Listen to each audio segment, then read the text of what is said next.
আসলে এমবি দিয়ে অথবা ডাটা দিয়ে আসলে মোবাইলে ইউজ করেন, মোবাইল ইন্টারনেট যাদের ওয়াইফাই নাই, ব্রডব্যান্ড নাই, তারা আসলে জানতে চাচ্ছেন যে কবে আসলে এই মোবাইল ইন্টারনেটটা আসলে চালু হবে। বিভিন্ন জায়গায় তো আর ওয়াইফাই নাই, যেহেতু সীমিত পরিসরে মোটামুটি প্রায় জায়গায় এখন ব্রডব্যান্ড কানেক্ট অর্থাৎ ইন্টারনেট কানেক্ট আসলে দিয়ে দিয়েছে বাংলাদেশে। সেটা হচ্ছে গিয়ে ব্রডব্যান্ড যারা ওয়াইফাই ইউজ করে।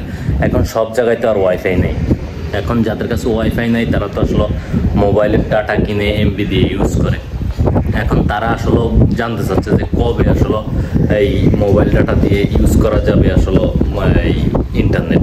এখন গত ভিডিওতে কিন্তু আমি বলে দিছি, তারপর আপনাদের অনেক রিকোয়েস্ট আজকে আবারও বলে দিচ্ছি। বাংলাদেশের বিভিন্ন নিউজ পেপার আসলেও এই জিনিসটা প্রকাশ হয়েছে। যারা সোশ্যাল মিডিয়াতে ঘুরেন তারা হয়তো বা জানেন যে আগামী সপ্তাহের রবিবার অথবা সোমবারের মধ্যে আসলে তারা যেই ডাটা ইন্টারনেট অর্থাৎ এমবি ইন্টারনেট চালু করার জন্য, অপারেটরের ইন্টারনেটগুলো চালু করার জন্য আসলে তারা পদক্ষেপ নিয়েছে। এখন পর্যন্ত এই নিউজটাই আসলে আছে। আবার পরবর্তী যদি কোনো কিছু আপডেট হয় ইন্টারনেট সম্পর্কে অবশ্যই আপনাদেরকে জানিয়ে দেওয়ার চেষ্টা করব।